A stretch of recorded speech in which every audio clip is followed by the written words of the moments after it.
Direct from Roswell Park in Buffalo, New York, this is a conversation about ovarian cancer. My name is Tim Wenger, and throughout this conversation, we'll hear from 4 multidisciplinary experts here at Roswell Park. The conversation will be about treatments, diagnosis, new therapies. We'll talk about immunotherapy, we'll talk about genetics, we'll talk about hope with regard to ovarian cancer.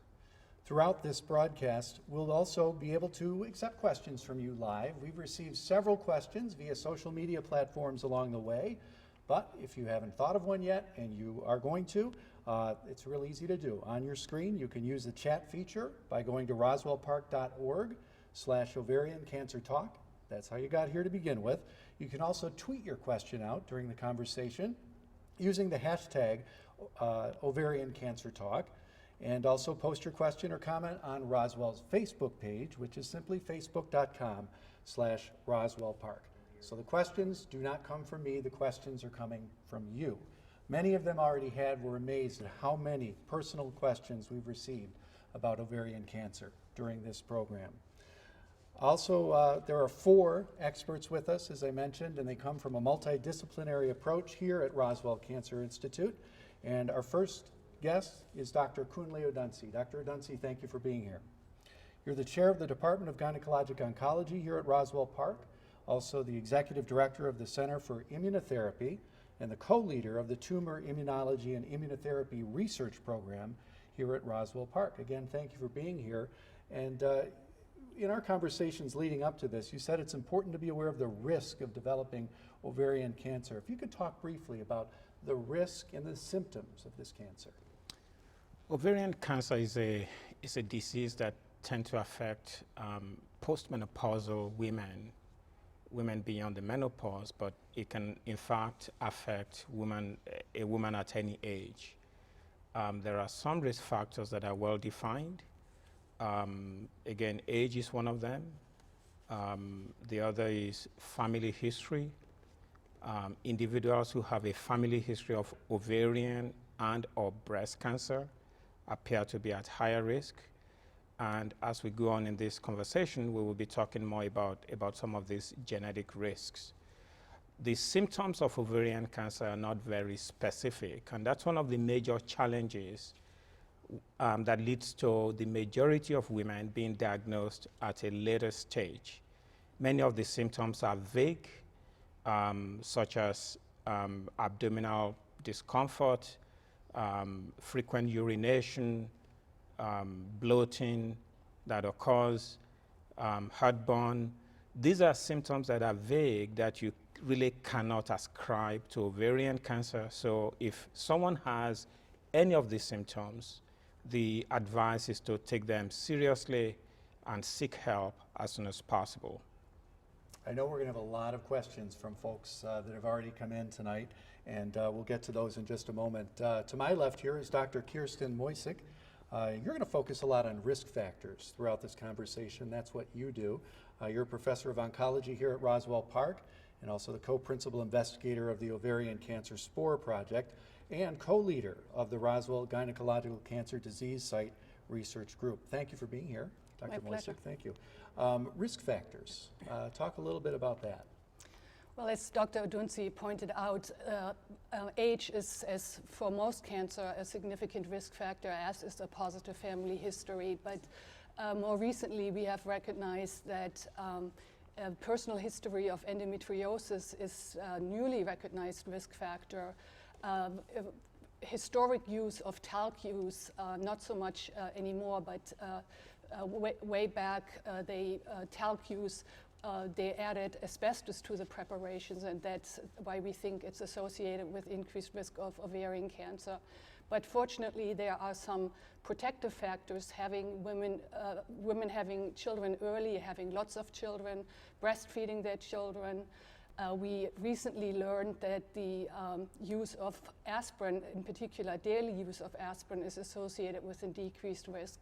And the most significant risk reduction factor is the even short-term use of oral contraceptives is associated with a halving in risk of ovarian cancer. All right, Dr. Moisick, thank you very much. And Molly Hutton is with us tonight as well, certified genetic counselor. in the Clinical Genetics Service Department at Roswell Park. And Molly, you say it's important to know and understand that genetic testing is widely open to ovarian cancer patients. Genetic testing, small little word, but it's a scary word. Talk a little bit about genetic testing and its availability to ovarian patients. Yes, genetic testing is something that everyone should be aware of, and certainly by way of knowing your family history, we'll be able to know whether you're a candidate for it.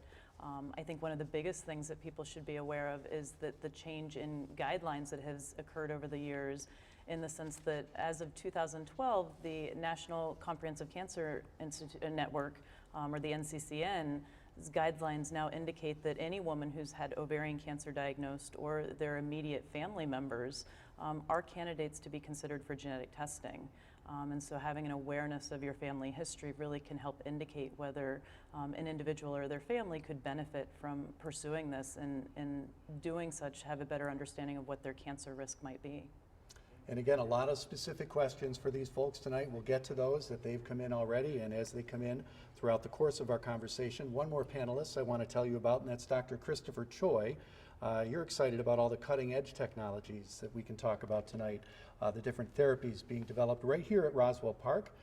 Dr. Choi is an assistant professor of oncology and director of the cell production facility here at Roswell Park. Tell me a little bit about some of these cutting edge technologies, if you would. Yeah, so one of the things that we did here at Roswell Park is we developed the therapeutic cell production facility, which is an actual laboratory following FDA regulations, being able to make drugs here on site. So with that, we're able to take clinical or research taken from the lab benchtop into the clinic faster. And one of the therapies, or one of the clinical trials that we were able to develop, led by Dr. Kunli Adensi, is a DC vaccine clinical trial for solid tumors. Basically, it's a vaccine or something that boosts your immune system to recognize and fight off the cancer. And that's just one of the cool things that we're able to do here at Roswell Park with the therapeutic cell production facility. All right, and one of the things that comes up when we talk about cancer all the time is the risk of recurrence, and certainly there is a risk of that with any cancer, and certainly with ovarian cancer. And Dr. Adensi, this one is for you from actually a couple of people that submitted two questions that I think are married together here. How often does ovarian cancer recur? And then part B, and someone else's question for this conversation, is what treatment is recommended for recurrent ovarian cancer? Ovarian cancer is a disease that responds very well initially to frontline therapies. Usually we treat patients with surgery, very comprehensive surgery, followed by chemotherapy. The majority of ovarian cancer patients will respond and go into remission. Unfortunately, a significant proportion of the patients will ultimately relapse. And once relapse occurs, there are several treatment options that are available. Most of the treatment options right now involve one form of chemotherapy or the other. And there are several factors to be taken into account before selecting what is best for each individual patient. And I'm sure we'll come back and talk about clinical trials. But again, we encourage patients to participate in clinical trials, either to prevent relapse in the first place, or when relapse occurs, for patients to take advantage of novel cutting-edge therapies, some of which Dr. Choi described earlier. And we're watching that hashtag tonight, and that is hashtag Ovarian Cancer Talk. If you're out there on Twitter, go ahead and use that, and that is how you can get a question into us tonight. You can also go to roswellpark.org/ovarian cancer talk, and also to the Roswell Facebook page, rather, and that is simply facebook.com/Roswell Park. And that's where we get this next question that just came in. And Dr. Adensi, I'm going to stay with you for it. This person asking, does the use of oral contraceptives decrease the possibility of recurrence? Once ovarian cancer is diagnosed, the question is, how do you minimize the risk of recurrence? And there are clinical experimental approaches that are going on. the use of oral contraceptives reduce the risk of developing the disease in the first place, there is no evidence that it reduces the risk of developing a recurrence. In order to minimize the risk of recurrence, most of the ongoing strategies involve one form of clinical trial or the other. Thank you, Dr. Odunsi. And Dr. Moisick, we're going to move over to you for this next question concerning detection and screening. This question coming in from one of our web viewers: are there any screening strategies for ovarian cancer to detect it early?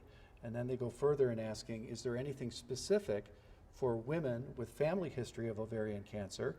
And what if genetic testing was negative? Yes, there are two screening tools for the early detection of ovarian cancer, and unfortunately both have important limitations. One is a very clinical application, a transvaginal ultrasound, where the doctor just basically visualizes the pelvic area for evidence of disease. Unfortunately, through the visualization, the doctor cannot distinguish between benign ovarian disease or malignant ovarian disease, which is ovarian cancer. The second screening test is a blood test for a marker called CA-125, which is elevated in most but not all patients with ovarian cancer. Unfortunately, it is also elevated in women with benign conditions such as benign cysts, endometriosis, or liver disease, or it's sometimes elevated in women who are currently menstruating. So it's also a limitation that some women with ovarian cancer do not have elevated levels of this marker. And in a very large study that looked at nearly 80,000 women, where women were assigned to normal gynecological care and screening with these two tools, there was no difference in the rate of ovarian cancer death between these two groups. And what the study also showed, that among the women who were screened, there were some serious complications as part of the follow-up to the screening, where the women had to be worked up. And so it was considered that screening in the general population caused more harm than benefits. Among women with a high genetic risk, which Ms. Hutton will address, there are currently two views. Like, one school of thought recommends very frequent screening with these two screening modalities, and other, in particular gynecological oncologists, recommend prophylactic removal of the ovaries after women are done with their childbearing. We've heard a little bit about trials already. What are trials? And there's a lot of interest among patients with ovarian cancer in the trials that might be available. And Dr. Choi, you're the guy to answer this one. How do you do it? How do you choose patients to participate in trials once they raise their hand? Well, that's a very good question. Clinical trials in general has to go through a very rigorous process, which is required by the FDA. And it goes through phases, 4 phases. Phase 1 specifically addresses safety. Phase 2 addresses efficacy. Phase 3, at that point, your numbers increase. And with the increased numbers, you can see what side effects is this drug causing. You're also seeing if this drug is better than what's standard. And then once it gets to market, you go through a phase 4, which allows a post-market study saying, is there anything else we need to know about this drug? So choosing patients for the different phases of the trials may vary. And with Dr. Odunsi's phase 1 DC vaccine trial, there were inclusion and exclusion criteria that the patient first had to meet. And they also had to express something called NY-ESO-1. So that were some of the requirements for that clinical trial. And other clinical trials, patients, once selected, are randomized for treatment. So it really does vary depending on who's conducting the clinical trial, what exactly are they looking for the treatment or for the drug itself. So there's a lot of variables. The phrase trial, I think, is somewhat confusing to us laymen out there, because really these have gone through an incredible amount of testing, and these are very safe and effective approaches to other cancers. And obviously tonight we're talking about ovarian cancer. All right, Yeah, let thank me you. just make a couple of points Sure, there, Dr. Odense. and that's really a very important point. That while the phrase trial might be of concern to some, these are studies that are done under very rigorous conditions. Before conducting a clinical trial, there's usually significant amount of evidence, laboratory evidence, scientific evidence, that is generated to support the fact that this potential new treatment is likely to be better than standard therapy. So at Roswell Park, we have a large portfolio of clinical trials, either phase 1 or 2 or 3, such as the ones described by Dr. Choi, that we offer to patients based on the best scientific evidence and what we think would be best for each patient.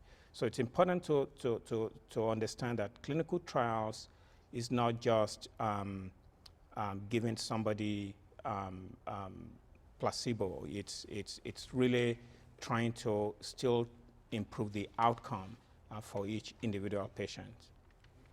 All right, and Molly Hutton, back to you for this one that came in from our audience out there. What is the benefit of genetic counseling and or testing when family members have a diagnosis of ovarian cancer, if there is nothing that can prevent the cancer? I think the most important thing that we try to do in genetics with genetic counseling and testing is to try to identify who's at increased risk and try to minimize risk, reduce risk, or prevent a diagnosis from happening. And we meet with lots of individuals who have seen themselves have diagnoses, their relatives have diagnoses, and their whole goal they all express is, I don't want my next generation to have to go through this as well. What can we do to try to improve things for the next generation? And so with genetic testing, we're trying to identify, can we figure out what caused the cancer in the first place? Is there a hereditary aspect to it? And if so, who else in the family is at risk? And who's not at risk? And then through that, we can better identify what type of screening is appropriate. And as Dr. Moisich indicated, as we're talking about ovarian cancer, because we don't have screening tools that are quite as specific as for other diagnoses right now, we often do talk about things like risk-reducing surgeries once a woman's beyond childbearing as a way to try to help prevent ovarian cancer diagnoses from occurring in the next generation in the family. All right, thank you. And we are watching the hashtag out there tonight, and we're watching Facebook. We're watching our website, and our next question comes in from that. And it is, my mom had ovarian cancer. In being proactive, my OB/GYN is alternating the CA-125 blood test with an internal sonogram every 6 months. Do you feel that this is enough in the effort to be proactive? Dr. Odense, I think that's for you. Yeah, I think it's important to be proactive, and it's actually important to try and define the risk of ovarian cancer a little bit better, especially by going to the genetic counselor.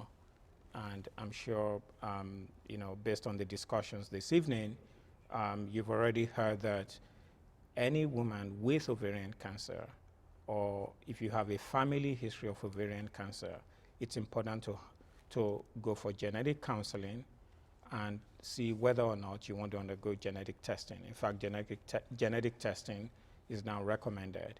So that will allow the individual to make an informed decision about what to do next, whether to do something to prevent further development of ovarian cancer, such as lifestyle modification, the use of the birth control pill, or to consider risk-reducing surgery. So those are some of the options that are out there, but those decisions are better made in the context of genetic counseling. All right, thank you for that live question. And If Dr. I'm- Moisik, you want to follow up with that first? Go ahead. Yes, so that is reassuring to hear that the screening is very frequent, because there's a very large ongoing study out of the UK that focuses on high-risk individuals, and very initial results have shown that very frequent testing, screening every 4 months, is really the only way to detect the ovarian cancer early. Yearly screening did not yield the detection of early ovarian cancer. And so, again, more frequent screening, if screening is being pursued, is probably the way to go. I want to follow up with you too, based on the question for Dr. Ordunsi and your follow-up to that. We're throwing around the phrase C125, that marker. One of our viewers asking, what is the CA125 marker, and when is this test appropriate and helpful?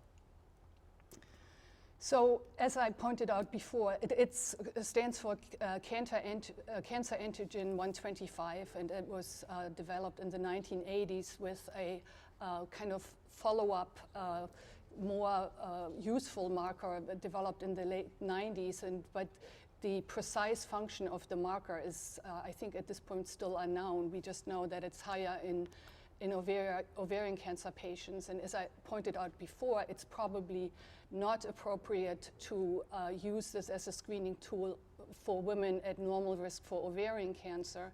And it remains to be determined how useful it is in women with a very high risk of ovarian cancer. So, but definitely, as I pointed out before, general population screening is associated with more harm than benefit, because there's no difference in the death rates of ovarian cancer among women who are routinely screened and among those who don't. All right, and Dr. Choi, they are out there watching you and your work, and they're asking you tonight, can you describe the immunotherapy trial, preliminary results, eligibility? Can it be used in recurrent settings? In our ESO negative tumors eligible too, is preliminary data promising? There's a lot there in that question, but I think in at least general terms, if you could address that theme. Yeah, and again, this is Dr. Kunle Adunsi. He was the spearhead and the lead and the principal investigator on this clinical trial. So I'll talk about it first, and then I'll shoot it over to Dr. Adunsi. So in 2012, we developed this DC vaccine clinical trial, and essentially using it in addition with rapamycin. So the DC vaccine, we take cells from a patient, then we add a tumor antigen called NY-ESO. So to address one of your questions earlier, for this particular clinical trial, we don't accept patients that are NY-ESO-1 negative. So then once we take these cells with the NY-ESO tumor antigen, we mix it together. It's like cooking, right? And then what we do at that point is again, this is outside of the body. We grow it up. And then we put something called we mix it with the patients get rapamycin, and this is thought to extend the immune response or the T cell response within the patient, and then we give that back into the patient. So we're almost the clinical trial is almost complete, and I'll let Dr. Adunsi talk about the rest. Yes, so the initial results from the clinical trial are actually quite promising. It's shown us that this vaccination approach is safe, and that in fact we can induce strong immune responses in the majority of the patients that have been treated.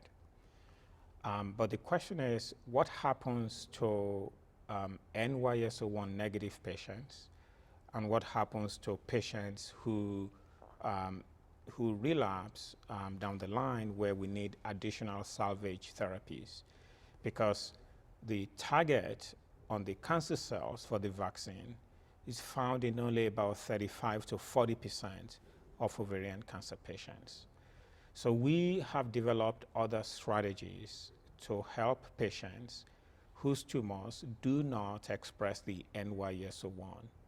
An example of such an approach is to to use some antibodies that we now know are able to take off the brakes from the immune system.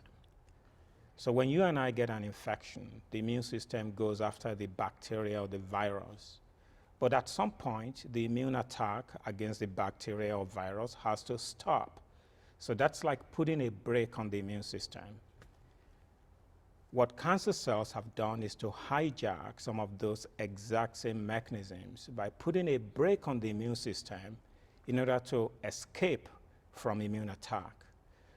One of the strategies for patients whose tumors do not express NY-ESO-1 is simply to take off that brake by manipulating the immune system, using some antibodies, take off the brake, unleash the immune system, and now they can effectively attack and destroy ovarian cancer cells. So those trials are ongoing at Roswell Park, and there are additional trials that perhaps we'll talk about during the course of this conversation. All right, thank you. Hashtag Ovarian Cancer Talk. That is what to look for out there on Twitter.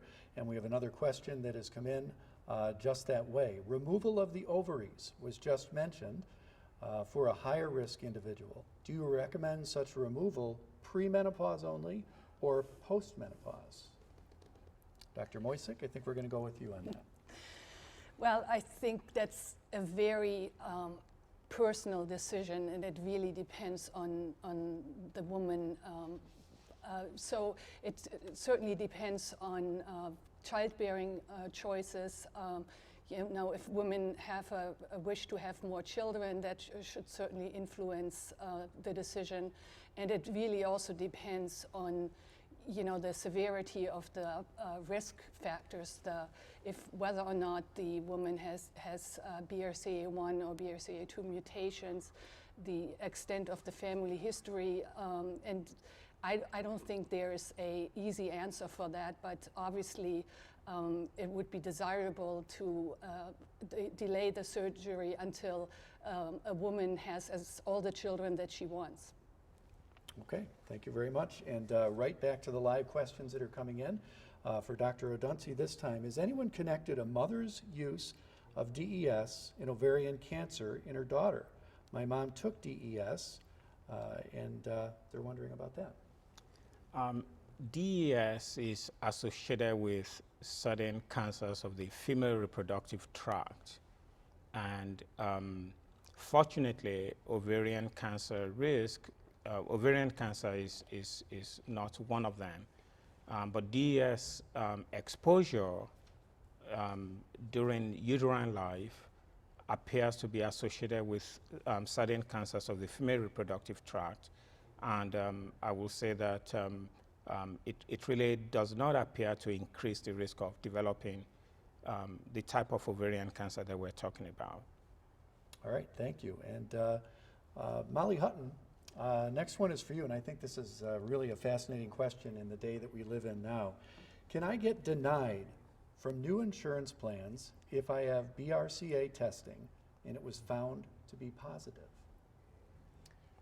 So this is a very common question that we hear from a lot of our patients or would-be patients that kind of keeps them away from pursuing genetics. And I think the most important thing for everyone to realize is that there is legislation in place to kind of protect against that and allay those fears for people. Basically what the legislation exists is called GINA. It's Genetic Information Non-Discrimination Act. It protects against discriminatory situations in health insurance as well as employment, and indicates that a genetic test result cannot be used to determine your insurability. So you cannot be denied health insurance, you cannot lose your health insurance, you can't have premiums increased because of a genetic test result. And so years ago we had a lot of patients who chose not to pursue testing or avoided even coming in to have a discussion about it because of concerns about discrimination. And that's something that we really feel is not much of a concern anymore. It should not be the reason for somebody not to pursue testing at this point. All right, we're halfway through our first conversation here, and tonight we're focusing on ovarian cancer. We are live from Roswell Park Cancer Institute in Buffalo, New York. It's a multidisciplinary panel here that we've assembled with 4 experts from various aspects attacking this disease head on, and we're talking all about ovarian cancer tonight. If you have a question, you can submit it using hashtag Ovarian Cancer Talk out there on Twitter. You can go to the Facebook website for Roswell Park, which is simply facebook.com/Roswell Park, or you can also use the chat feature at the roswellpark.org/Ovarian Cancer Talk website that you likely went to find this conversation tonight. Dr. Odunsi, back to you for this one. What kind of surveillance should I have after I finish my chemotherapy? The major risk following completion of chemotherapy is always the risk of relapse, which we talked about a little bit earlier on. So it's important to continue to follow up with the provider, the treating physician, in order to understand whether, in order to know whether the cancer is coming back or whether the individual remains in remission.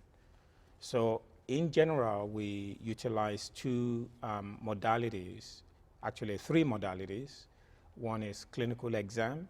So it's important to go back for regular clinical exam, including a GYN exam, along with the use of the blood test, CA-125, which we've talked about before. This is the one scenario where CA-125 works very well. It doesn't work so well for early detection, as we talked about earlier, but it works very well for tracking the progress of disease, especially if the CA-125 was elevated at the time of diagnosis. So CA-125 blood test is the second thing that needs to be done.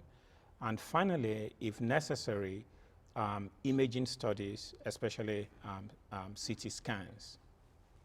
All right, Dr. Choi, I told you that there was a lot of interest in trials, and we have another question concerning them tonight. What trials are available here at Roswell Park and other places, if you care to mention? How do patients find out that kind of information? You can go to clinicaltrials.gov, and that has all active clinical trials here in the United States. But specifically here at Roswell Park, of course, Dr. Odunsi is one of the main people conducting these ovarian cancer clinical trials. I mentioned earlier the DC vaccine trial, and my specialty is in cell therapy and manufacturing cell therapy products following FDA regulations. One of the other clinical trials that we have is working with a biotech company. And essentially, unlike the DC vaccine trial, you're making your army of cells that recognizes a cancer. So you take a virus that expresses a T cell, an engineered T cell that recognizes the cancer. So once you mix your cells with this virus that produces that cancer recognizing T cell receptor, then you put it back into the patient, and then those cells become armed and ready to fight off the cancer. So I know this is a recurring theme. Once again, Dr. Odunsi is the PI of that clinical trial as well. And fortunately, I'm a co-investigator on that trial as well. So with that trial, we've already treated 3 patients here at Roswell Park, and other patients have been treated at other centers as well. So that's one of the exciting new therapies that are being developed here at Roswell Park. And I think Dr. Odunsi can talk about the other non-cell therapy or even cell therapy clinical trials that you've are a part of, have developed. Yep. So, so the program at Roswell Park has a broad portfolio of clinical trials, depending on where you are in the course of disease. Some patients will be undergoing treatment for the first time. Some patients will be in remission. Some will have relapse for the first time, go into remission again, and then relapse again. So depending on where a patient is in the history of their disease, there are trials almost at every point, trying to develop the best strategies that will improve the outcome of the patient in terms of survival, as well as promoting their quality of life. So some of the other trials that are non-cell therapy based include trials that we do in conjunction with the National Cooperative Group called the Gynecology Oncology Group, GOG. And there are also other trials that are developed at Roswell Park. Some of these trials are large randomized trials, phase 3 trials, whereby we are testing large numbers of patients across the country, again, in order to identify the best way going forward. Let me just give one example. There's a trial of a compound called a PARP inhibitor. This is a special drug that seems to be most effective in patients with BRCA1 or BRCA2 mutations. So that is a trial that is ongoing right here at Roswell Park. And again, the list of trials are available at clinicaltrials.gov. All right, we're going to go back to trials in just a moment. We're going to switch gears briefly and go to Molly. Molly, someone writes to us that they had early stage ovarian cancer and am now in remission. I have a strong family history of many different cancers. What kind of testing should my teenage daughter have and younger sister have? And what is the chance I will get another cancer? So this is a very good question, and I think, again, knowing about family history is really important, and that's really the basis for trying to understand who else in the family is at risk and what are they at risk for.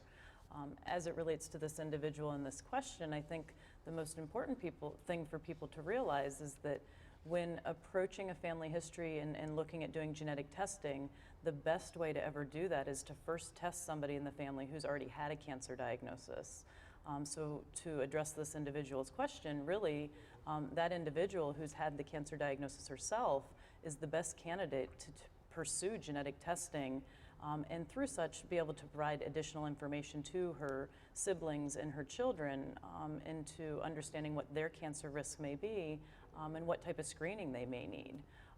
And the reason that we make that recommendation, and we also certainly understand it's not always possible to test an affected family member, but the benefit of that is that in situations where we test unaffected individuals, if we don't find anything through that test, we don't know what that means. Does it mean their affected family member had a genetic factor associated with their cancer which they didn't inherit? Does it mean we're testing for the wrong thing?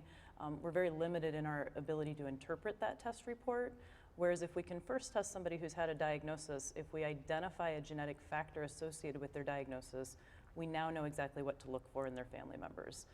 And we know that in the family members who have the factor, they are at increased risk, and those who don't have it, it almost erases their family history for them to some degree and would indicate that they are not at increased risk for the cancers associated with that condition. A lot of interest from the viewers out there tonight in the family history, the trials, I think, and this whole genetic aspect of how ovarian cancer is being dealt with. Dr. Moisick, question for you from our live web audience this evening. Are there any specific diets that you would recommend for ovarian cancer patients and survivors? Are there any current dietary studies being done in this population?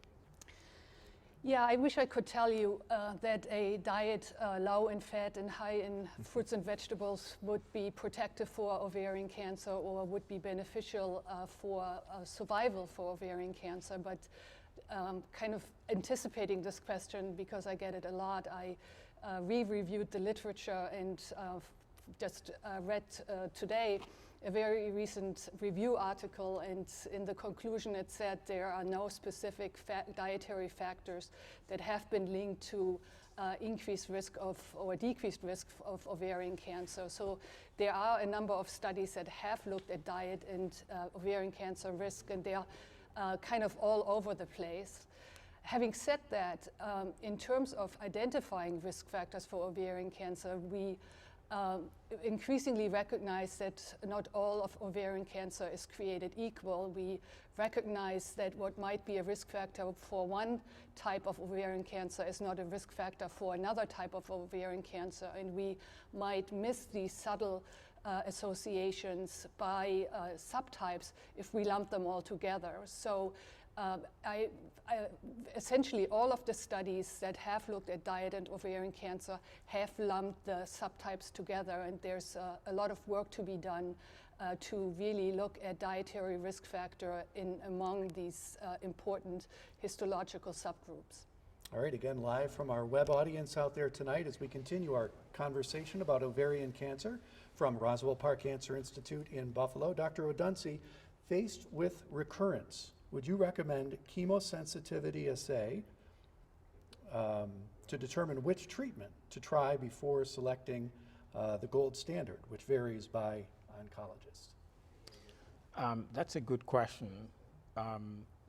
There are a number of drugs that are effective in recurrent ovarian cancer, and generally patients and their physicians face sometimes a hard time, a challenging time, selecting what is the most appropriate next chemotherapy agent. The chemosensitivity assays may provide some additional information regarding which drug to choose.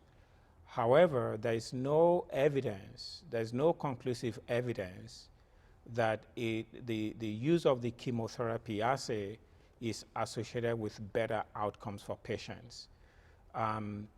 If the information is available, it may guide, but it's essentially what I'm saying is it's not cast in stone. It's not a test that has to be done prior to selecting the next best therapy, but if it's available, it's taken into account in selecting the therapy. This next question will probably stay with you, and then I think maybe merge over to some comments that we might have from Dr. Choi. Having stage 3C and recurring in a year, what time frame should one try to initiate a trial? I think that's a good question. I think a clinical trial could be considered at every time frame, from the point of diagnosis all the way to the time of remission and to the time of first relapse. So at any of those stages, we generally present appropriate clinical trials that has the potential to help our patients. All right, and Molly, let's talk a little bit more about the genetics involved with ovarian cancer. One of our viewers writing this evening, I have a strong family history of breast cancer, ovarian cancer, and prostate cancer. Cancer is in the family but cannot afford genetic testing. I already had my ovaries removed. Should I have my breasts removed as well? I think this is, again, a common situation of the patients that we see and work with. And the first thing I want to comment to is the cost of genetic testing and coverage for such. I think it's very important to realize when we're talking about genetic testing, there's not one test that fits all. There's a lot of different hereditary conditions that exist out there, many of which overlap with diagnoses of ovarian cancer. We also know that there's very good coverage for genetic testing nowadays through insurance companies. And this includes Medicare and Medicaid having criteria for people to be covered for genetic testing. And so, essentially whenever we meet with patients, we discuss the financial aspect of it and explain that, no testing is pursued until we are able to better understand and clarify what the financial situation is and whether testing would be covered. And in some situations it's not covered, but certainly the majority of times we are able to secure coverage for people to pursue testing. In the absence of pursuing testing, or even in people who have pursued genetic testing and we don't find an answer to explain the diagnoses in the family, we always come back to and say, okay, well, we need to base our recommendations and cancer risks on what has happened in the family, which is why having a very good awareness and understanding of your family history is so important. We are able to say when we see certain diagnoses in a family, we will expect that family members are at slightly higher risk.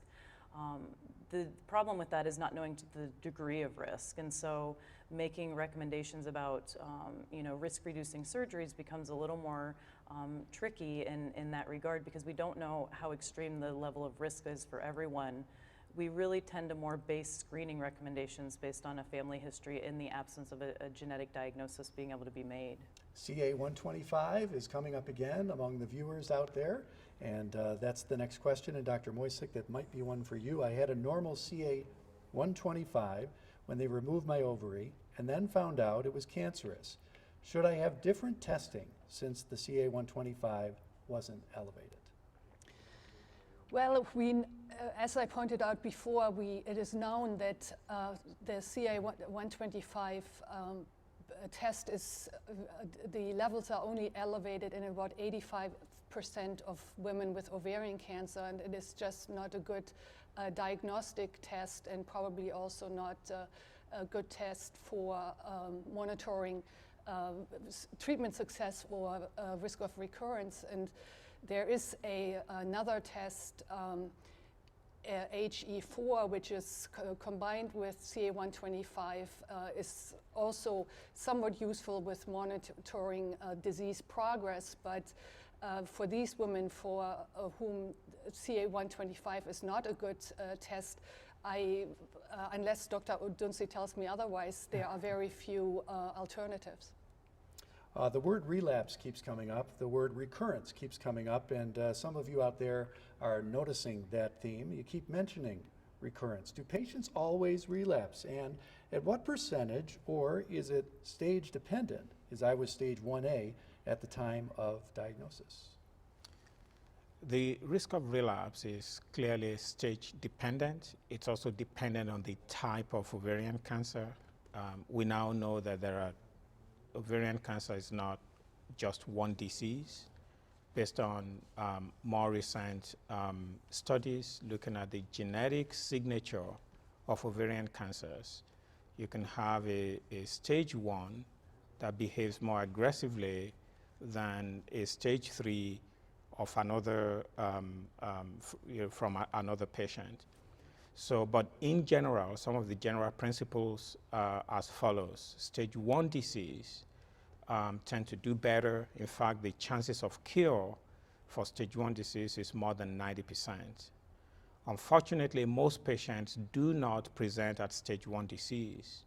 Most patients, in fact, present at stage 3, where the chances of relapse is very high as 70%, stages 3 and 4.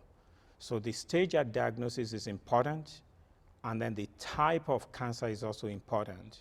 The type when you look under the microscope, or based on the genetic composition of the cancer cells themselves. All right, Dr. Choi, side effects are something of interest out there for sure. And one of our viewers is asking right now, are there clinical trials about side effects of treatment, for example, chronic pain or blood clots, to associate that connection? I'm not aware of it. I'm sure there are, but I'm not aware of it. But that being said, within the clinical trial that you're performing yourself, side effects are, of course, part of something that you have to monitor and look and expect during the clinical trial. And in general, a majority of the time, once you're off the drug, the side effects decrease most of the time. So I would say that it's built into the clinical trial, the monitoring, and the possible expectation of side effects. But other than that, if anybody else, if my other colleagues have any Well, actually, comments. someone just followed up with a question that is somewhat related to that, so we're gonna stick with you Sure. on this one. This just came in. Do people have to pay for clinical trials? If I live in Canada, am I eligible for a trial here in the United States? Typically, for us, when we hold clinical trials, we do, it's either covered, part of it is covered by insurance, and we generally have funding for a certain number of patients for the clinical trial. I'm not saying, so if we have 20 spots, those are the funded patients.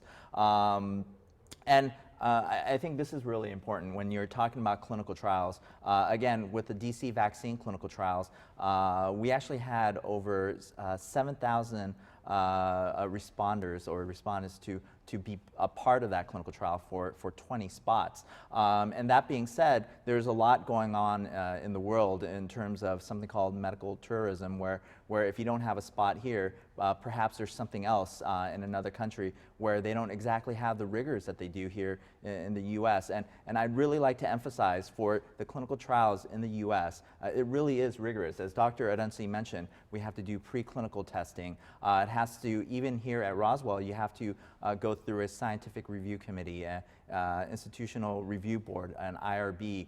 Then it has to go through the phases of the clinical trial. So I would say that doing clinical trials here in the US, just be wary of that when looking to be a part of a clinical trial. Really is interesting how many questions are coming into the conversation talking about family history. And Dr. Adensi, I'm going to point this one at you. What is the Familial Ovarian Cancer Registry? The Familial Ovarian Cancer Registry was established at Roswell Park Cancer Institute in 1981 by one of my predecessors, Dr. Stephen Piver.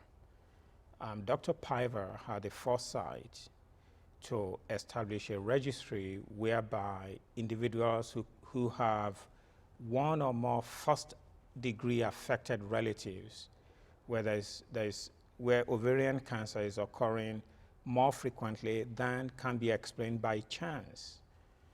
And when this registry was established, it captured information from families from across the United States. It has now become the largest familial ovarian cancer registry in the world, with almost 3,000 families where you have actually 2 or more first-degree affected relatives.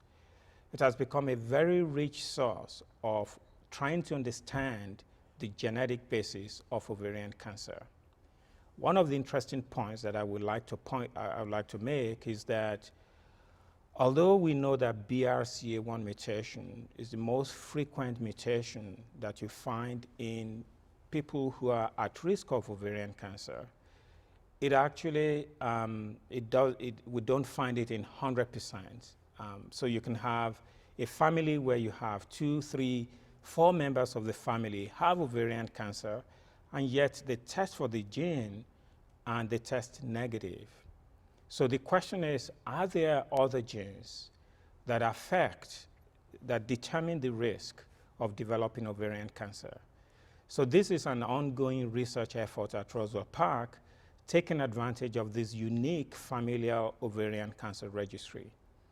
I will encourage anyone out there who has such a family where there are 2 or more first-degree relatives that have been affected by ovarian cancer. I will encourage them to contact us so that they can potentially contribute to new discoveries about how genetics predispose to ovarian cancer development. Dr. Kirsten Moisik, I think the next couple of questions I'm going to target you for. One came in earlier before we went on tonight, and that is, how are risk factors for ovarian cancer related to risk factors for breast cancer? And then a question that just came in live off the web. Does a woman have a higher incidence of ovarian cancer if she has had breast cancer? So I take the second one first. Yes, have a positive family history of breast cancer is a risk factor for ovarian cancer. And ovarian cancer and breast cancer do share risk factors. For one, both the BRCA1 and BRCA2 mutations related to both breast and ovarian cancer risk. But in addition to these genetic risk factors, both cancers also share reproductive risk factors. So having children early and having lots of children and breastfeeding children are protective factors for both breast and ovarian cancer. Molly, let's move to you and go back to the genetic side of things. I had ovarian cancer and uterine cancer. Otherwise, there is no family history of cancer. My sister has LCIS of the breast. Is she at risk for ovarian cancer too? I think to address her sister's diagnosis, first of all, LCIS has not been shown to be associated with any hereditary cancer syndromes at this point. So her sister's diagnosis itself is not a risk factor. However, the individual herself who's had a cancer diagnosis, certainly anytime we see ovarian cancer, as we've discussed earlier tonight, that is an indication for, genetic evaluation being appropriate. We also know anytime we see an individual who's had more than one primary diagnosis, that's also a risk factor for potential hereditary risk to be present. And anytime we identify somebody as having a hereditary cancer syndrome, we know that that may affect more than just them, and so certainly their family members may be at risk. And so this is, again, a type of situation where that individual is a candidate for genetic testing or genetic evaluation, and I think this is a good point to, again, point out there's not just one genetic test. It's not one size fits all, and so it's really important that people who are pursuing genetic evaluation make sure they're doing it through very appropriately trained individuals, because it is a very complex situation. Genetics is expanding rapidly, and so as Dr. Odunsi talked about it, is there other genes other than BRCA1 and 2 associating with ovarian cancer risk? We know the answer is yes. We know that there's been a number of genes identified recently that are very suggestive of having association with ovarian cancer risk in a hereditary situation. However, these are genes that are still under study and research and are not ready to be taken to a clinical situation to be testing families for, but that doesn't mean that that's not going to come in the future. And so, again, pursuing genetics through a qualified individual will make sure that families are getting the appropriate testing at the appropriate time to be able to use that information to really help their families. I think there's a future in reporting for some of the people out there that are asking questions tonight, because they found many ways to ask, I think, the same question. And I think that tells me, though, that there's an awful lot of interest. So I'm going to ask this one. My mother passed away from ovarian cancer at age 48. I am now 58. Should I have my ovaries removed? I think this, again, lends the question. Anybody who has a family history, we talk a lot about first-degree relatives. First-degree relatives are a mother, sister, or a daughter with an ovarian diagnosis.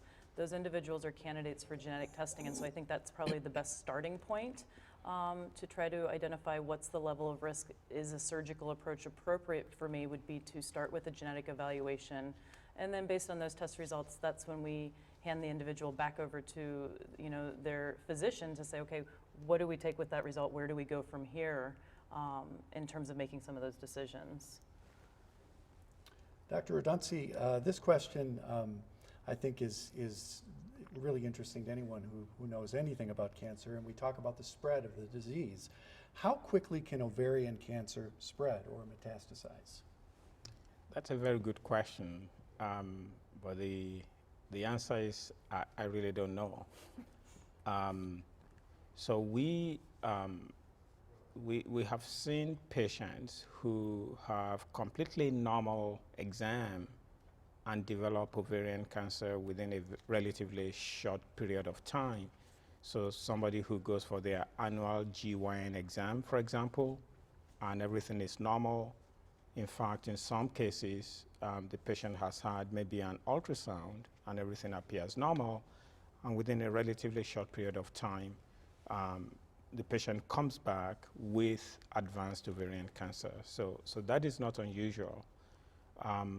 But the lead time for ovarian cancer from benign to malignant is totally unknown at the present time. And I think as we develop more, as we become more sophisticated in developing early detection tests, we've said the CA-125 is not so as useful as an early detection test. This will allow us to be able to define exactly what the lead time is for developing ovarian cancer. Right now, we really don't know, the lead time or how quickly it spreads to other organs. All right, how's that for a quick hour, everyone? There were a lot more questions. A lot more questions came in to us before this evening, and a lot more questions continue to come in. Here's the good news. We're not releasing them. They're going to hang around. They're going to help answer some of these questions, and all you need to do is watch the Roswell Park Twitter feed You can also check out Facebook, facebook.com/Roswell Park, and then watch for the posting of answers to the numerous questions that are coming in, the dozens of questions that continue to come in at roswellpark.org/ovarian cancer talk. I'd like to thank the panelists for being here tonight. Truly a multidisciplinary approach. Very interesting to get it from all the different aspects that there are available here at Roswell Park. Dr. Kunle-Odunsi, thank you so much for your time. I appreciate it. Thank you. You're welcome. And by your side is Molly Hutton. Molly, thank you so much. And Dr. Kirsten Moisich and Dr. Christopher Choi. Thank you very much. Once again, please remember, all of the questions will be answered. You'll find that at roswellpark.com. Thank you very much for joining us, and we hope to do this again very soon.